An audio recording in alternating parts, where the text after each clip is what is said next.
This class is Pastoral Ministry 401. It's offered through Fruitland Baptist Bible College. Hello, I am your instructor, Steve Googe. Welcome back. Today we're going to investigate Basic Communication Skills, Part Number 2. You will learn how to be a good listener, several ways to use silence, and an interactive activity to demonstrate what you've learned in Basic Communication Skills, Part 1 and Part 2. On this slide, I want to challenge you to an exercise in listening. You see, there is awesome power in the listening ear. Now, here's the challenge. Listen to someone talking. Maybe it's a politician, or an after-dinner speaker, or a sermon, or a troubled person who wants to tell his story.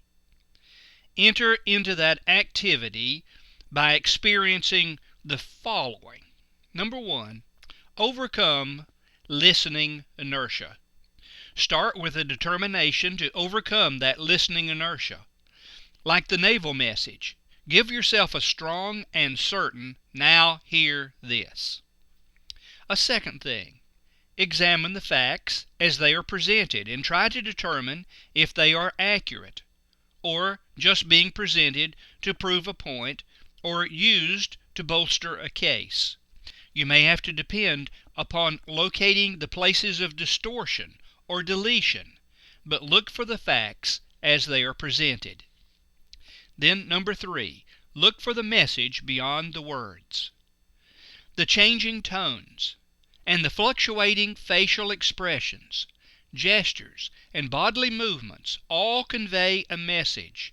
Do the messages conveyed all come together at a confluence and they all mean the same thing, or is there a message beyond just the use of the words? Then number 4, don't let prejudice block you from listening. The speaker may have something to say that you need to hear. Decide up front not to let your prejudice block you from appreciating and evaluating the message. The person may be younger than you or older than you. Don't allow that to block the message. Their education may be higher than yours or lower. Listen for the message regardless of the differences. And then fight distractions. Refuse to be lured away by your curiosity. Reject the incidentals, the interruptions, and any peripheral activities. Then focus on the main message. Try to anticipate where the speaker is going. Scout on ahead. If he goes on another trail, retrace your steps and then rejoin him. But focus on that main message.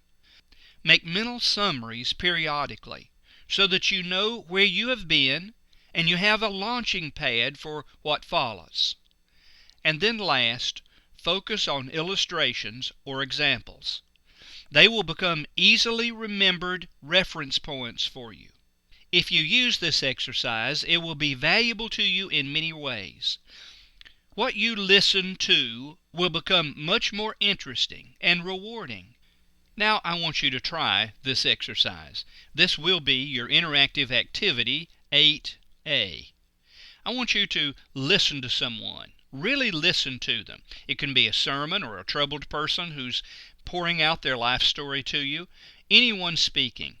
And start by overcoming that listening inertia. Reach the point of listening. Listen to them as they speak. Then examine the facts. Look for the message beyond the words. Don't let prejudice block you from listening. Fight distractions. Focus on the main message. Make mental summaries periodically. And focus on illustrations or examples. When you reach the point of concluding your paper on this subject, you will demonstrate that you have listened. And then I want you to apply these principles to every conversation. Your paper should clearly identify the how to be a good listener points.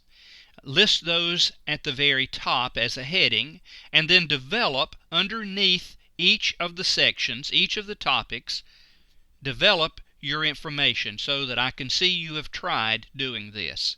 Now, you won't do it perfectly, and don't try to submit a perfect paper, because certainly learning to communicate is a difficult, lifelong process. But try it, and let's see what you can produce. What do you see on this slide?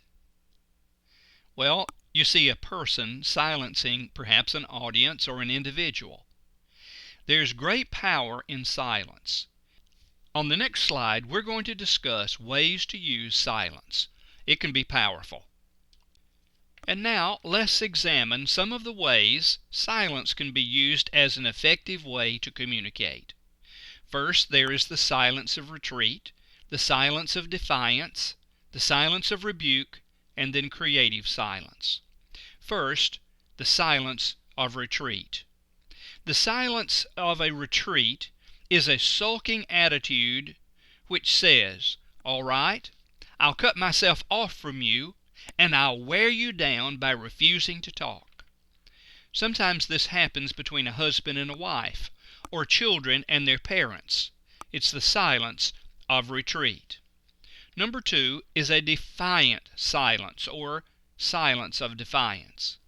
This person may fold their arms and then say, "Okay, I'm going to listen, but you better trot out your best evidence.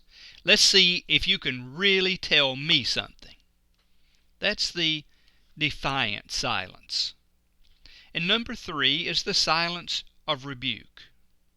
This can often be an effective tool in the sanctuary during a worship service. Remember a number of years ago when some teenagers were being disruptive. They were talking. They were passing messages back and forth. Today, I suppose they would just simply text message another person. But in those days, they were passing notes and they were whispering. Instead of calling them down, I just simply quit talking. I walked over to the edge of the platform and looked directly at them. In a few minutes they realized that no one was talking, and they looked around and saw that I was looking directly at them. And then I simply said, "Now that I have everyone's attention, we will continue the message." It was the silence of rebuke. That's more powerful than calling someone by name. It's more powerful than calling them down if they're being disruptive. It's the silence of rebuke. And then last, creative silence.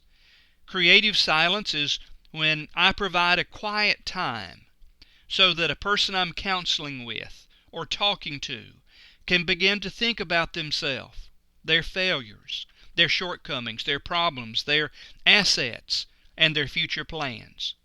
Because of my interest in you, I am willing to sit in silence with you. This takes effort, and it also takes discipline. You remember Job's 3 friends?